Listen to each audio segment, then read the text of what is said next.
Assalamualaikum warahmatullahi wabarakatuh. Ya, untuk pertemuan pada kali ini saya akan membagikan sedikit materi tentang manajemen yang berupa video materi pada kali ini. Yang pertama yaitu adalah materi bab 2, sejarah manajemen. Yang pertama latar belakang historis ilmu manajemen, yang kedua teori dalam pendekatan klasik, yang ketiga pendekatan kuantitatif, yang keempat pendekatan perilaku, dan juga yang kelima teori dalam pendekatan kontemporer. Itulah beberapa materi yang akan kita bahas pada video materi kali ini.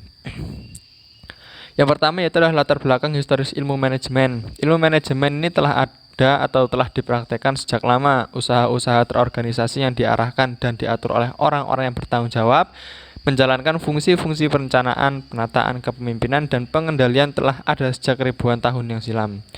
Yang kedua adalah teori dalam pendekatan klasik. Pendekatan klasik adalah kajian awal manajemen yang berfokus pada rasionalitas dan berusaha menjadikan organisasi dan para pekerja berfungsi seefisien mungkin, dan ada dua teori utama pendekatan klasik, yaitu manajemen ilmiah dan teori administrasi umum. A. Manajemen ilmiah. Menurut Frederick W. Taylor, manajemen ilmiah adalah penggunaan metode-metode ilmiah guna mendefinisikan satu cara terbaik dalam menyelesaikan suatu pekerjaan. Dan juga Frederick W. Taylor mempunyai prinsip-prinsip manajemen ilmiah. Ada empat prinsip manajemen ilmiah menurut Frederick W. Taylor. Yang pertama yaitu adalah mengembangkan sebuah pendekatan ilmiah untuk tiap-tiap unsur dalam sebuah pekerjaan untuk menggantikan metode lama yang didasarkan pada kebiasaan. Yang kedua, secara ilmiah memilih pekerjaan yang paling tepat, kemudian melatih, mendidik, dan membina pekerjaan tersebut. Yang ketiga, bekerja sama secara bersungguh-sungguh dengan para pekerja demi memastikan bahwa mereka menjalankan semua tugas sesuai dengan aturan-aturan kerja yang telah dikembangkan secara ilmiah. Yang keempat, membagi beban kerja dan bertanggung jawab secara hampir merata di antara manajemen dengan para pekerja. Para manajer harus mengerjakan tugas-tugas yang memang lebih cocok untuk dikerjakan oleh pihak manajemen perusahaan. B. Teori administrasi umum. Teori administrasi umum adalah teori yang lebih menitik beratkan pada apa yang dikerjakan seorang manajer dan praktik-praktik manajemen yang baik.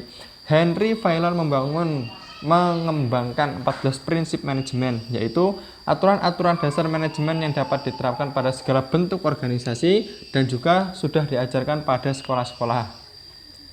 Berikut 14 prinsip manajemen Fayol. Yang pertama yaitu adalah pembagian kerja, yang kedua kewenangan, yang ketiga disiplin, yang keempat kesatuan perintah, yang kelima kesatuan arahan, yang keenam penundukan kepentingan pribadi di bawah kepentingan umum, yang ketujuh remunerasi atau penggajian, yang kedelapan sentralisasi atau pemusatan, yang kesembilan rantai skalar atau garis kewenangan manajer puncak hingga pekerja terbawah organisasi merupakan rantai skalar atau rantai komando.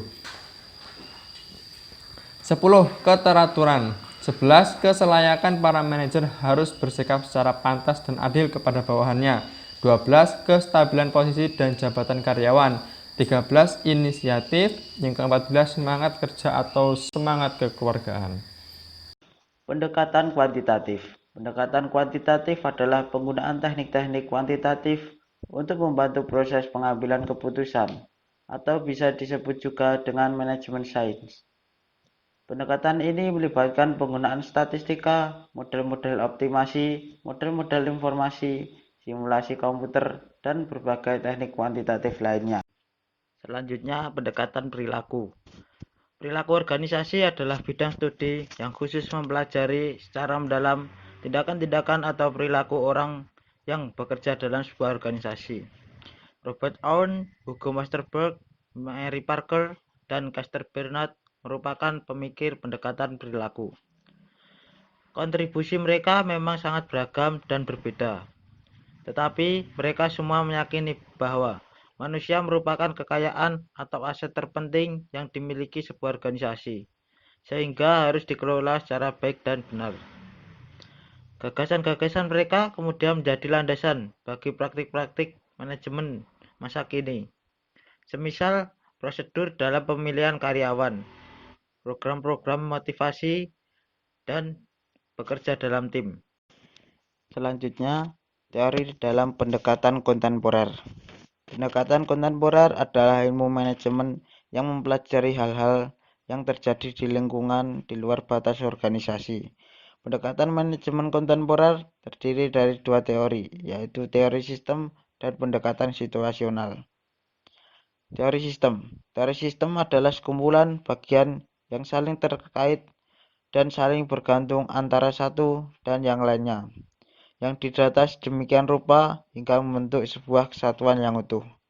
Teori sistem ini dibagi menjadi dua, yaitu sistem tertutup dan sistem terbuka. Sistem tertutup adalah sebuah sistem yang tidak dipengaruhi dan tidak pula berinteraksi dengan lingkungan sekitarnya. Sistem terbuka adalah sistem yang dipengaruhi dan berinteraksi dengan lingkungan sekitarnya. Pendekatan situasional. Pendekatan situasional adalah cara bagi sebuah organisasi untuk menghadapi atau mengantisipasi situasi-situasi yang berbeda yang membutuhkan cara pengelolaan yang berbeda pula. Variabel-variabel situasional yang populer menurut Stephen P. Robbins adalah sebagai berikut. 1. Ukuran organisasi. 2. Teknologi untuk pekerjaan-pekerjaan rutin. 3. Ketidakpastian lingkungan. Dan yang terakhir adalah perbedaan-perbedaan individu. Ya, mungkin cukup sekian tadi untuk sedikit materi dari tentang manajemen yang bisa kami sampaikan. Adapun kurang lebihnya kami mohon maaf yang sebesar-besarnya. Sekian dan terima kasih. Wassalamualaikum warahmatullahi wabarakatuh.